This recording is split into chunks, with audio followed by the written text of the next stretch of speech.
Hola amigos, bienvenidos a mi Story Channel. Se habrán dado cuenta que el terror es el pan de cada día. Basta solo mirar las noticias y ver lo que sucede a nuestro alrededor para darnos cuenta que las guerras se han convertido en el mejor modo de difundir este terror, de hacerlo un método para someter a las personas. Y de hecho el terrorismo toma la palabra terror para formar ese desafortunado método de sometimiento hacia los pueblos, hacia los grupos y hacia los individuos. Por otro lado, en el catequismo católico, en los diferentes cánones, se habla de un temor, del temor de Dios. Se nos dice que, según el canon de 1831, que este temor de Dios nos mueve a ser dóciles y a estar listos para cumplir la voluntad de nuestro pastor, para obedecer. Esto es lo que podríamos llamar un concepto de rebaño, ¿verdad? Del rebaño que se somete a las órdenes o direcciones de su pastor. Y por otra parte, el canon de 1041 dice que el mensaje del juicio final llama a un temor, a un santo temor de Dios para conversión. Se refiere a este temor como a una especie de temor reverencial, algo como respetuoso, casi dulce, una manera de sujeción voluntaria como un temor reverencial. Estos cánones hacen ver el temor de Dios de esta manera.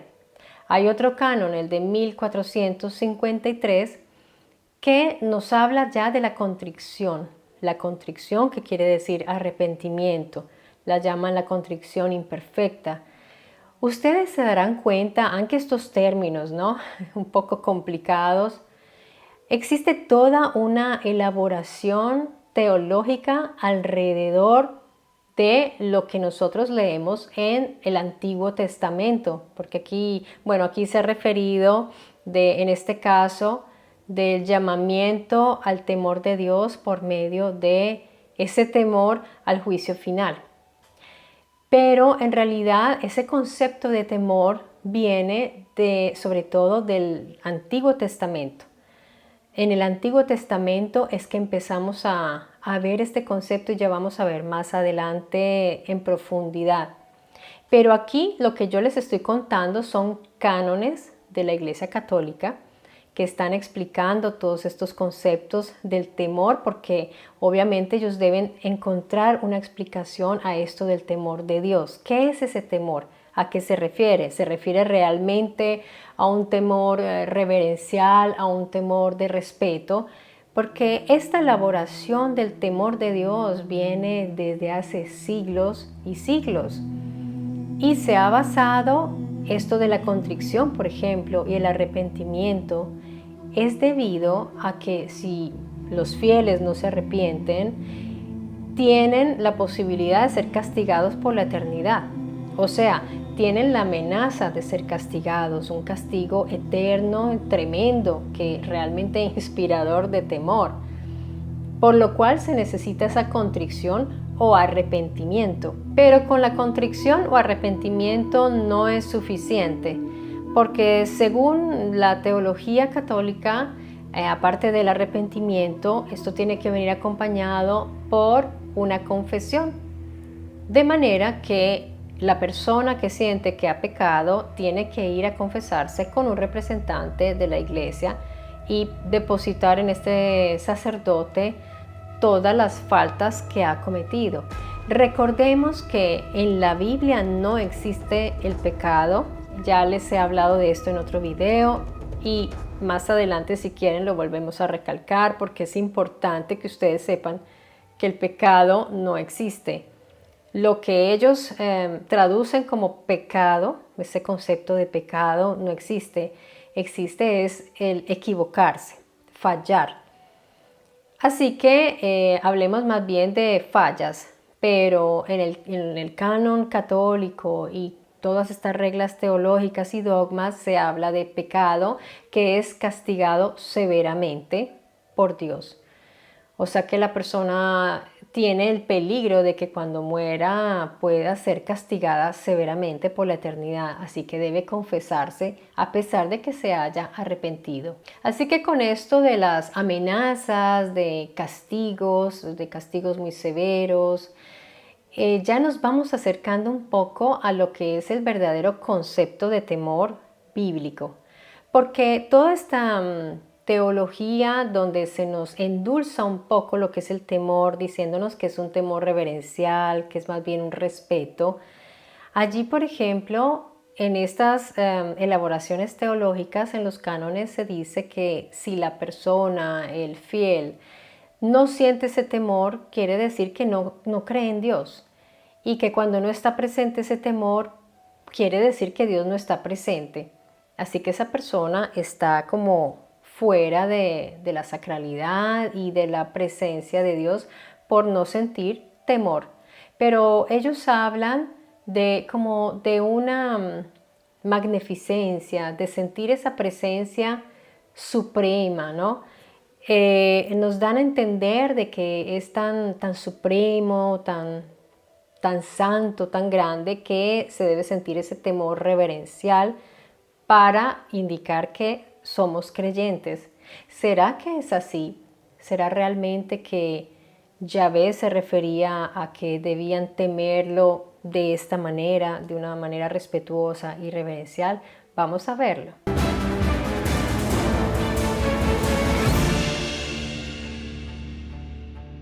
Ahora vamos a dirigirnos a Éxodo capítulo 19, versículos del 10 al 15.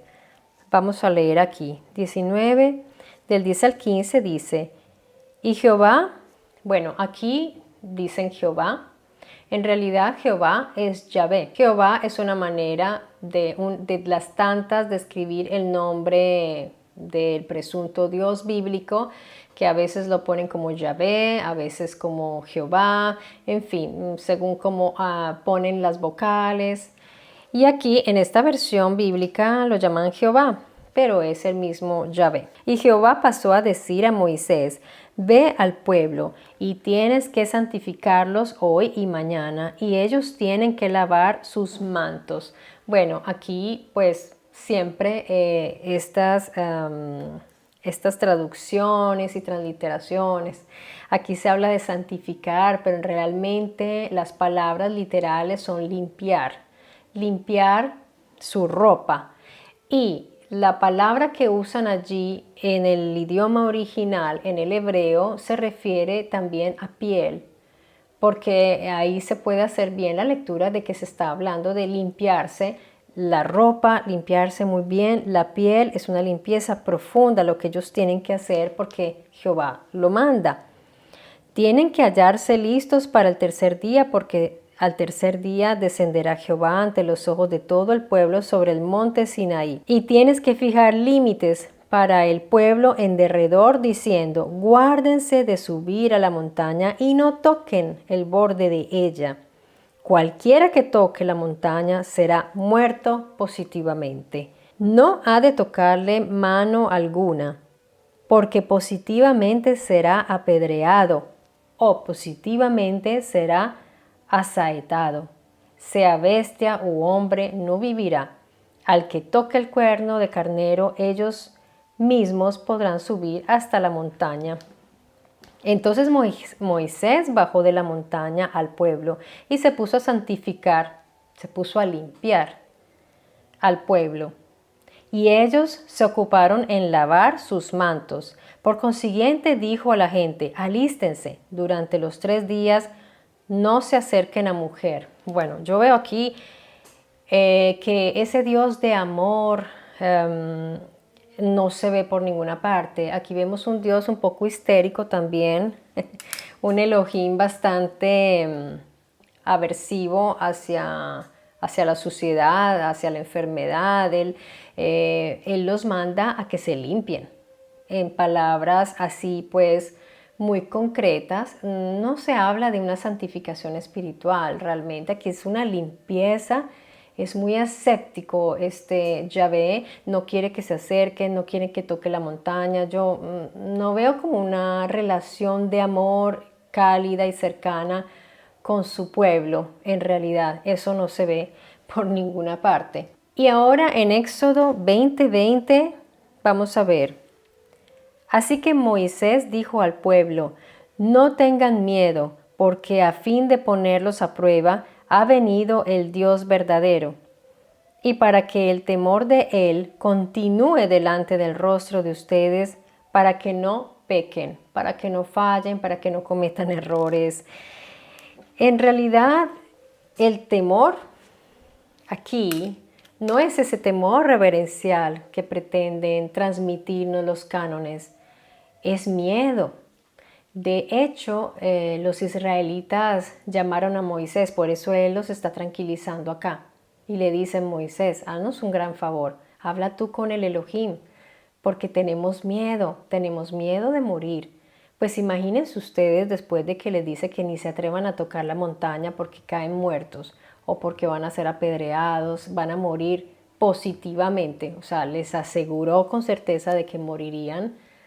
Pues quién no va a tener miedo, ¿verdad? Aquí no estamos hablando de un temor reverencial o un respetico, no, estamos hablando de terror. En algunos textos es más explícito y dice que ellos temblaban de miedo. A mí me da pesar porque pues los israelitas, me imagino lo que vivían, las tensiones en ese momento. Además que cuando el Elohim hacía presencia, ellos, eso tuvo que haber sido muy impactante porque sentían los truenos, ruidos que pues de quién sabe qué cosa allá arriba, ¿no? Por no decir cosas aquí polémicas, pero cuando el Elohim bajaba era con todas las de la ley y eso se sentían muchos ruidos impresionantes a los cuales ellos no estaban acostumbrados.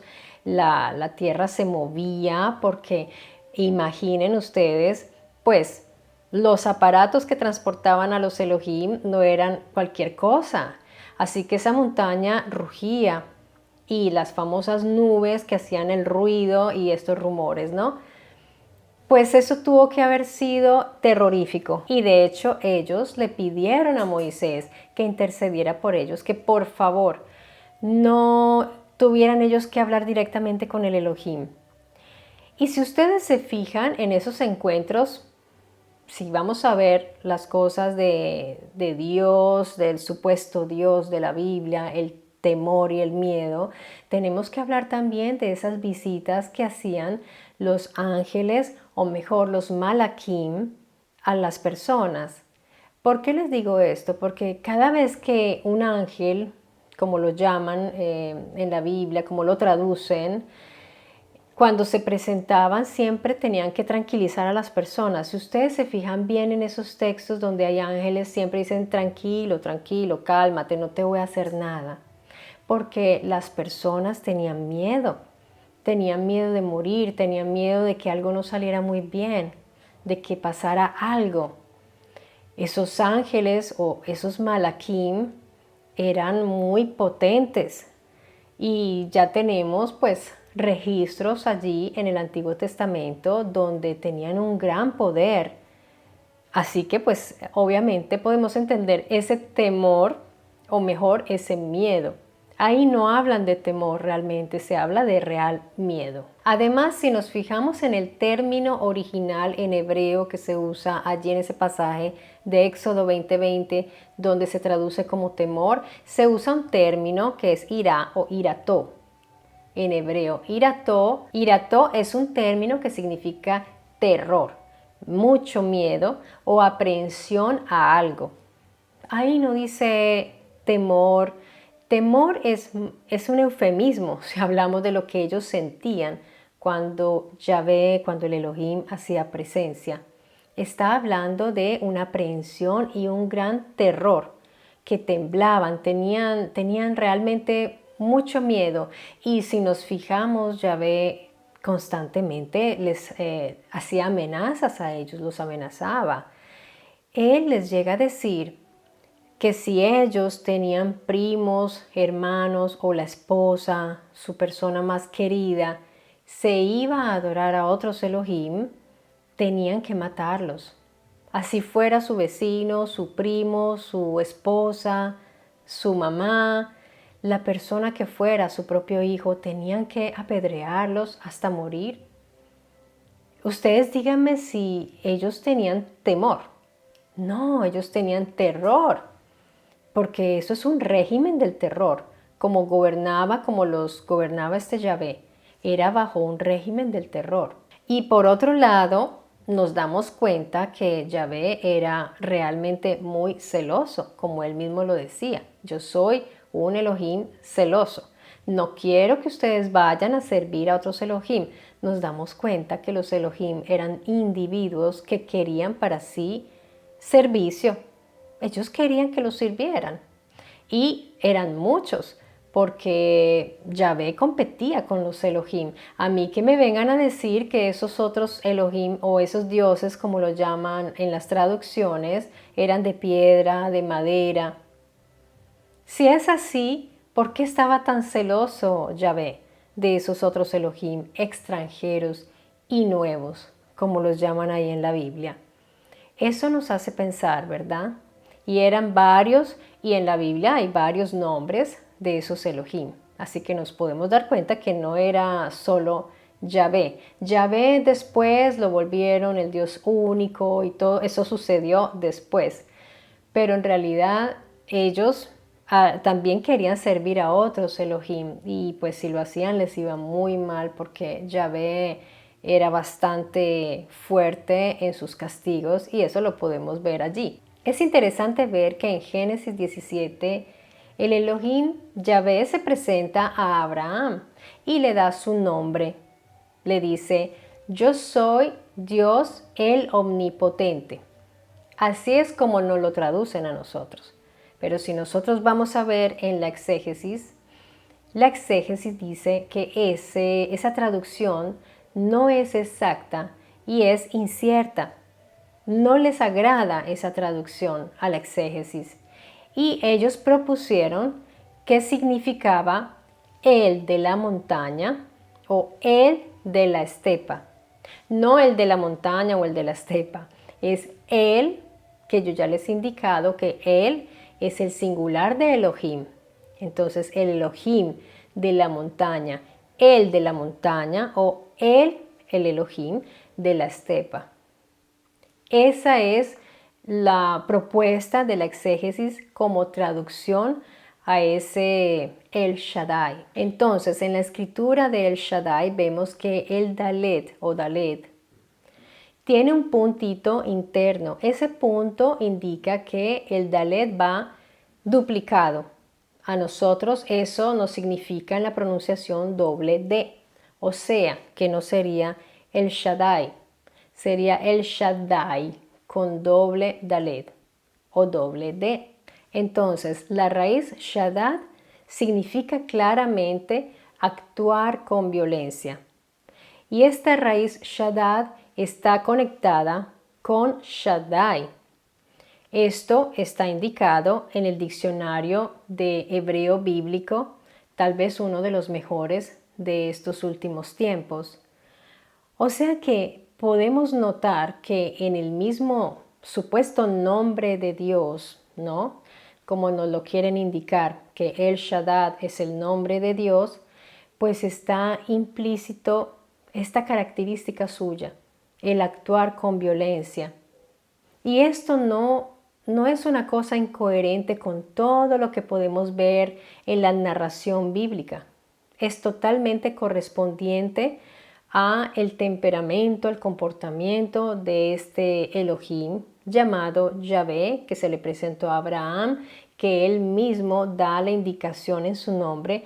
Él mismo está diciendo, yo soy violento, soy un Elohim, soy un El violento, porque lo está diciendo, El Shaddai, de manera que es un Él que actúa con violencia y no simplemente con fuerza, con potencia, porque siempre están un poco como manipulando con conceptos que puedan endulzar un poco esas manifestaciones, porque en el Antiguo Testamento constantemente estamos viendo cómo se comporta Yahvé y de hecho ahí en varios pasajes bíblicos podemos ver que se habla de como de un varón de guerras, está siempre recalcando estas características, pero también, aparte de su potencia, su fuerza, está la violencia y están todas estas amenazas que él solía hacerle a su pueblo. De manera que esto no es muy nuevo, esto de las guerras y del terror y de gobernar y de imponer nuestra voluntad mediante el terrorismo y el temor. Es algo que viene de mucho atrás y ya lo hacía Yahvé, si nos damos cuenta. No es un temor reverencial, no es un temor como de miedo a fallarle a Dios, no es ese temor como de irlo a lastimar, de herir sus sentimientos, de que se sienta decepcionado de nosotros, porque es así como nos lo quieren interpretar. Y esas interpretaciones sobran. Es mejor desnudar la Biblia, desnudar las palabras y dejar ver claramente cómo son las cosas para luego nosotros hacernos una idea de las cosas. El problema es cuando nosotros creemos que Yahvé es Dios. Ahí ya entonces entramos en un conflicto y pues ahí es cuando vienen los problemas de cómo es posible que el Dios de amor, el Dios Padre, ese Dios paternal que nos muestran, pueda manifestar violencia. Y si van a investigar bien, se van a dar cuenta que en el propio nombre de Él está implícita la violencia. Lo lleva en su propio nombre. Me gustaría saber ustedes qué opinan, me gustaría saber si ustedes ya lo sabían o qué piensan acerca de esto. Bien amigos, aquí nos veremos muy pronto en Mystery Channel, revelando, quitando velos a más misterios y contándoles más historias. Les mando un enorme abrazo y hasta pronto.